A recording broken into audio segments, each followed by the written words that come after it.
and welcome to our third episode of the Green Shoe Conversations. Welcome. I'm Stephany Cochran, the Executive Director here for Green Shoe. And if you don't know about us, we are a mental health organization, a nonprofit that we offer a 5-day intensive outpatient retreat for adults 21 and older here in the Edmond, Oklahoma City area. And with me today, I have Miss Rebecca Holt joining us, one of our therapists. Hi, Rebecca. Thank you for joining me. Stephany, thanks for having me. Yes. I miss us getting together, so this is really, really fun for us to kind of get together and talk today. The last couple weeks, we have really been focusing on where we are today, still in a pandemic, even though it doesn't always feel that way because it's summertime and we want to get out. But with COVID-19 and over the last several months, we've seen a lot of heightened anxiety, stress, and we've kind of have focused on that and a way to try to help people know how to deal with everything going on and how to deal even with emotions that have been out of the norm, so to say, for us. And then especially over the last couple of weeks, we've also seen a heightened intentions in our community, both now experiencing some fear and anger. And so wanted to kind of bring you in to really talk more about this body-mind connection that we have when we talk about mindfulness and being present, and how those are great ways for us to cope and deal with our stress and anxiety and even with that fear. But now more about the body. And I know in our conversations, we talk more about, you're kind of my go-to person on Well, thank you. Yes, what's going on with my body and those connections. So I really kind of wanted you to talk to folks and how does the brain and the body connect, and not just with the stress and anxiety and the emotions, but also how does trauma fit into all of that? Yeah, so I'm so glad we're talking about this because this is one of my favorite parts in education at Green Shoe, is talking about the mind, because we're learning so much about how trauma impacts the mind and the body. And so one thing I want to talk about is just the way that the brain works. And so I'm going to do this kind of with my hand to talk about. So there's part of our brain called the amygdala. And that's really like the emotional part of our brain. And so I'm going to give you just a visual with my hand. And then there's the part of our brain that's called the prefrontal cortex. And so that's going to be the part of our brain that just kind of goes over that amygdala, that emotional part of our brain.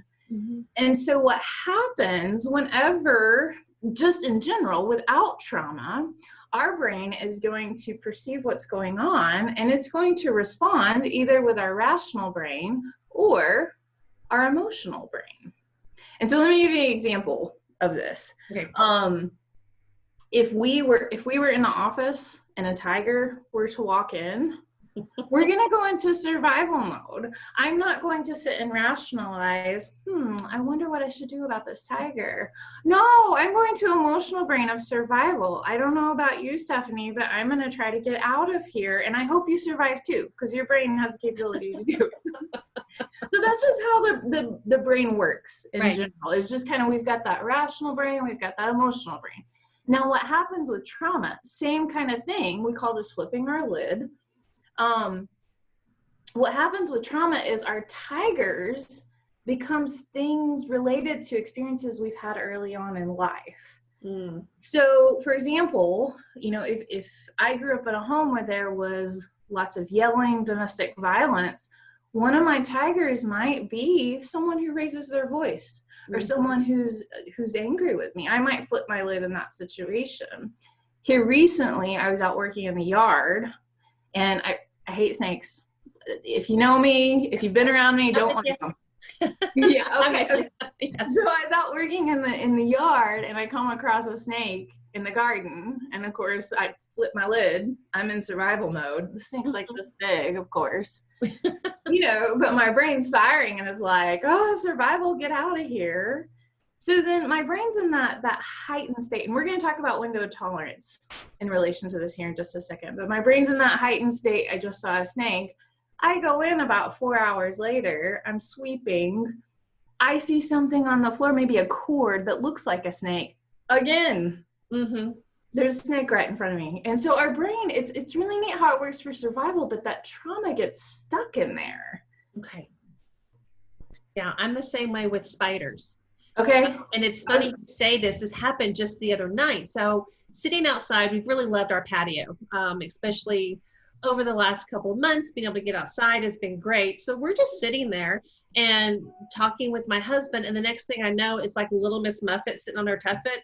Giant spider comes right in front of me, and somehow I levitate and get in the house without even realizing it. So I have that happen, and it's not even like 30 minutes later, and my dog just comes up and brushes my leg, and I flip out, just scream, and something's got me, and my body is tensing, and I'm just in that.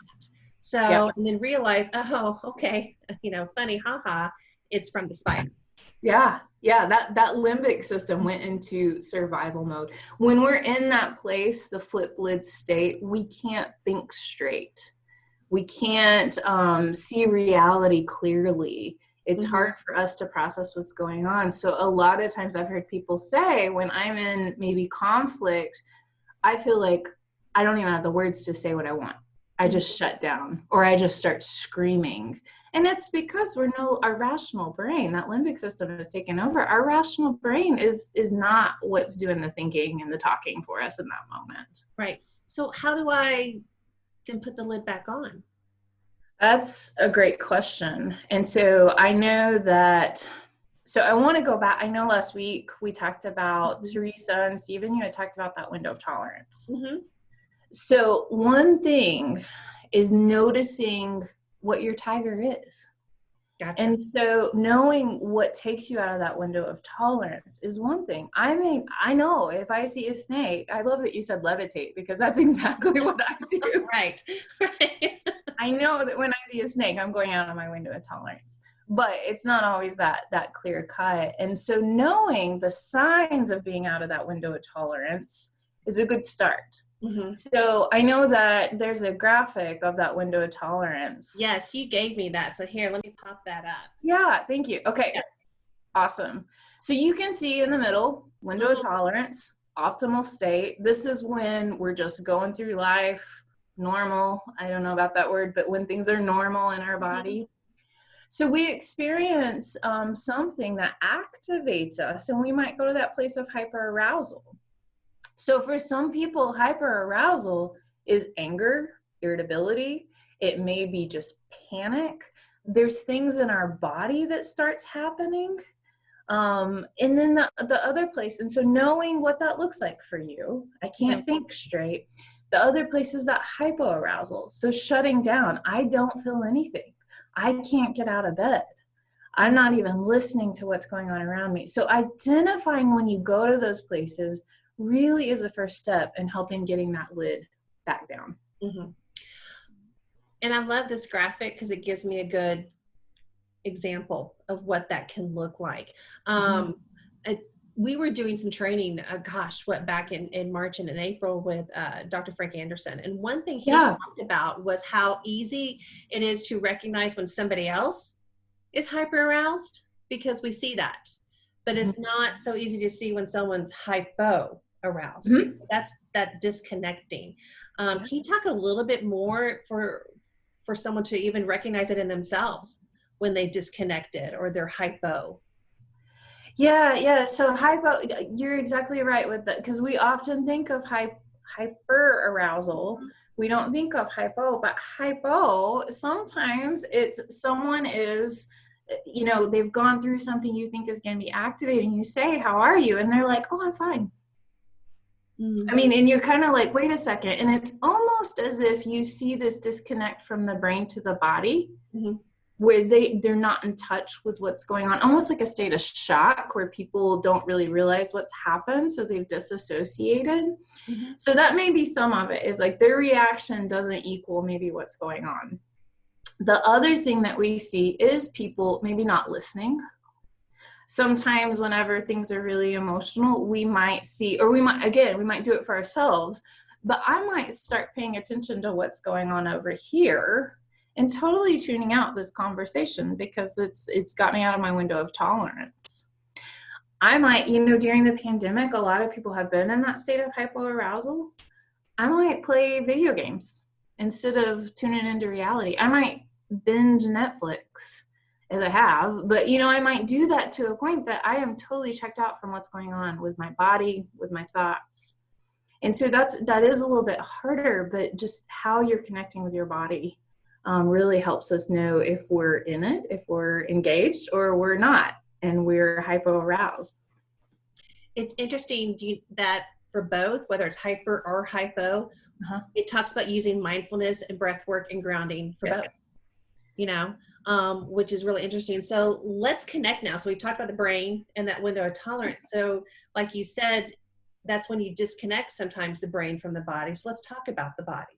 Yes. And what's that going on. And the important thing too is this is all normal. This is how everybody's brain and body works. Yes. So it's normalizing this for everybody that we experience it. And we know everybody's heard about, the fight or flight. And clearly if there's spiders or snakes, you and I fight. So with that, I don't know about a tiger. I would hope I wouldn't go into fight mode. But the third one that I don't know if a lot of people know about, it's the freeze. Yes. Yeah. So sometimes whenever trauma is going on or we're activated or re-experiencing it, we just freeze up. I can't talk, I can't move, I can't express what I'm feeling, whatever it is. And so freezing up. I'm so overwhelmed with fear or anger that I can't even move. And so sometimes that's the response that we have. Would you say that sometimes people are in that freeze mode for long periods of time? Like that becomes their natural body state and it can go on for years? Yeah, absolutely. And I think it's, Bessel van der Kolk, he wrote The Body Keeps the Score. He talks about the importance of feeling safe in your own body. Because so many times when we've experienced trauma, we don't feel safe in our own body.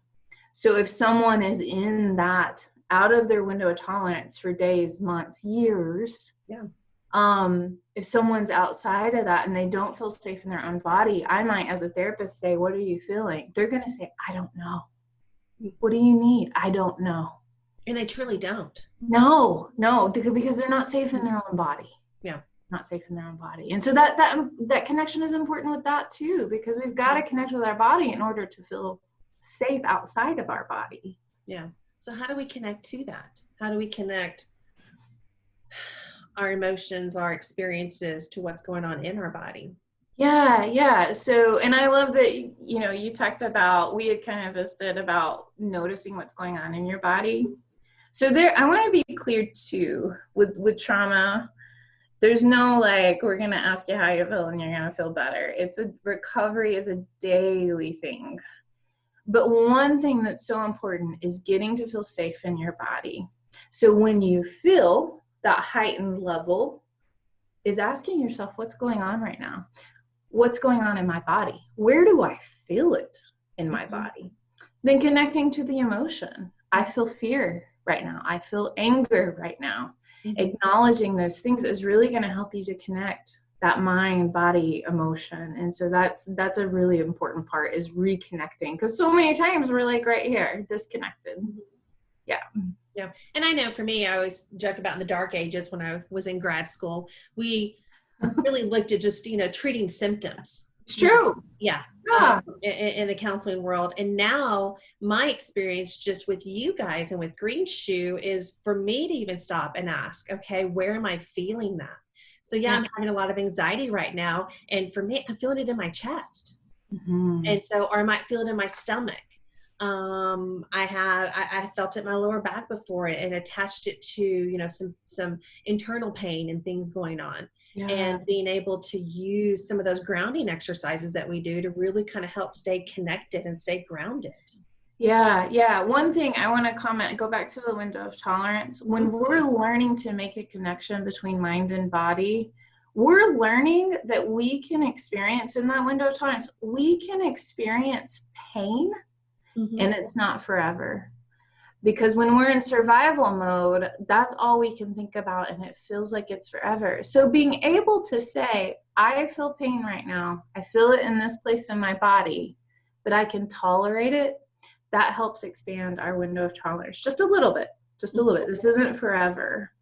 And so I'm glad that you brought that up, because that's an important part is knowing we can tolerate uncomfortable emotions when they come up. Yeah. All right, Rebecca, I'm going to put you on the spot a little bit. We've actually gotten some questions from folks. And again, as you guys are listening and we're developing these, we want to make this be something that people use. And so last week, Teresa talked about a grounding exercise where you put your hand over your heart, one hand over your stomach, and do some deep breathing and really attaching to your breath. So we had somebody ask us, what other grounding exercises are there? What else can we do? Whether we're at home, in our office, or windows out of window tolerance, we can feel them coming on. What are some grounding techniques? Yeah. So I'm gonna teach you something that's outside of us grounding, because sometimes we go in, we pay attention to the body, but sometimes we need to ground ourselves to this moment and be present. So anytime you do grounding, you can put both feet on the floor. I just did that, literally grounded to the floor. But one thing is, we can notice what's going on outside of us. So for example, and both of us are just gonna say this to ourselves, but I want both of us to notice 3 things that we see right now. So just notice it. Try not to judge it. It might be colors, it might be shapes. Okay. And then it's a little quiet where I'm at, but I want you to try. So this is kind of hard. It makes your brain work, but I want you to try to hear 2 things right now. 2 things that you hear.